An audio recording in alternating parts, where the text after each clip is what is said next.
एक ऐसे शख्स की कहानी जानेंगे जिसने सब कुछ खोकर भी इतिहास के सबसे ताकतवर साम्राज्यों में से एक की नींव रखी। जी हाँ, हम बात कर रहे हैं मुगल साम्राज्य के संस्थापक बाबर की। एक पल के लिए सोचिए, किसी की रगों में चंगेज खान और तैमूर जैसे महान विजेताओं का खून दौड़ रहा हो और फिर भी उसे अपनी ही जमीन से बेदखल कर दिया जाए। यही तो है बाबर की कहानी का सबसे बड़ा विरोधाभास। एक राजकुमार जो एक तरह से भगौड़ा बन गया। तो आखिर ये सब शुरू कहाँ से हुआ? मजे की बात यह है कि बाबर की कहानी उसके सिंहासन पर बैठने से नहीं, बल्कि उसे खोने से शुरू होती है।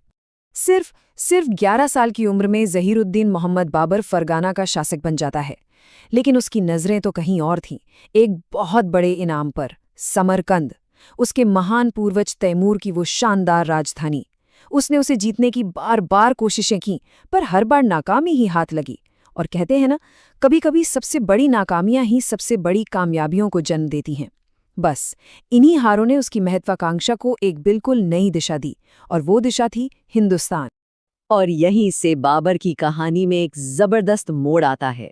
वो समझ चुका था कि हिंदुस्तान को फतह करना है तो कुछ नया करना होगा, कुछ ऐसा जो इस सरजमीन ने पहले कभी नहीं देखा था।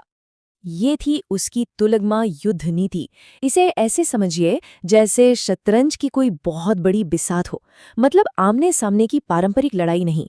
बाबर अपनी फौज को कई टुकड़ियों में बांट देता था।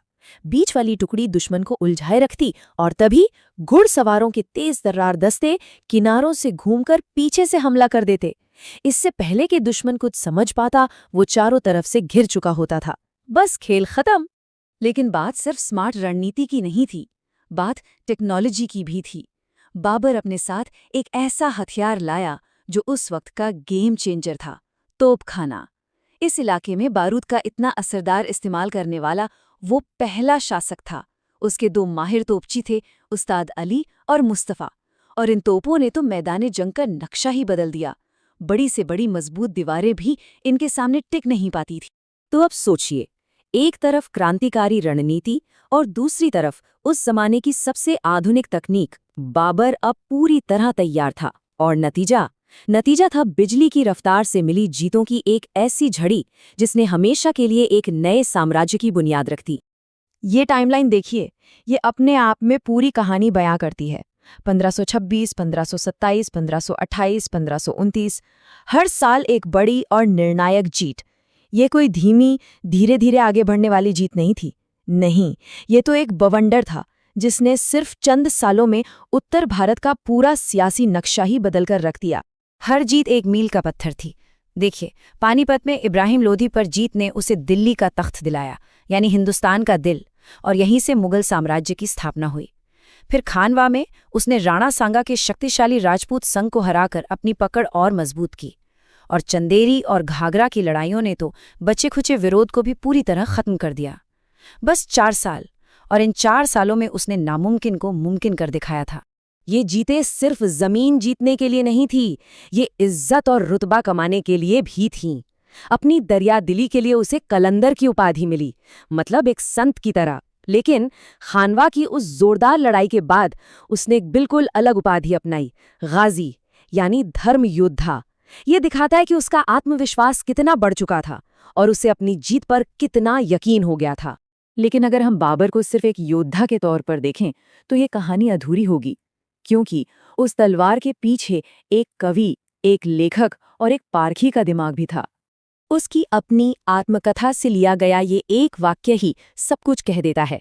मेरी महत्वाकांक्षाएं हमेशा विशाल साम्राज्यों के लिए रही हैं। मतलब साफ था, ये सिर्फ जमीन जीतने की बात नहीं थी, ये एक ऐसी विरासत बनाने की बात थी, कला और संस्कृति का एक ऐसा केंद्र बनाने की जो सदियों तक याद रखा जाए।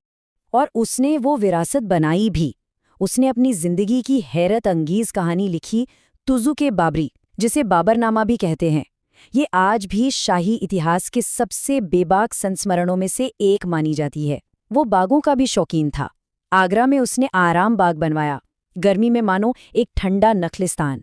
इतना ही नहीं, उसने मुबय्यान नाम से कविता की एक नई शैली भी शुरू की।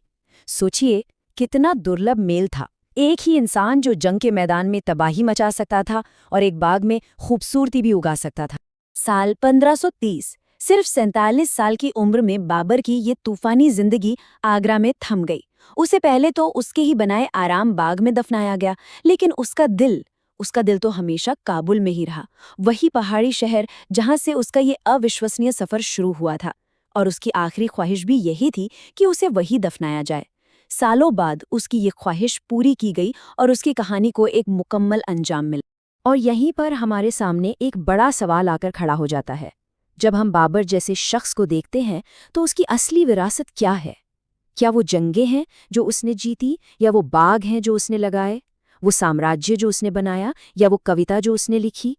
आखिर एक शासक को किस चीज के लिए याद किया जाना चाहिए, जो उसने जीता या जो उसने बनाया? ये एक ऐसा सवाल है जो सोचने पर मजबूर करता है। वीडियो को लाइक करें और चैनल को सब्सक्राइब करना ना भूलें। धन्यवाद।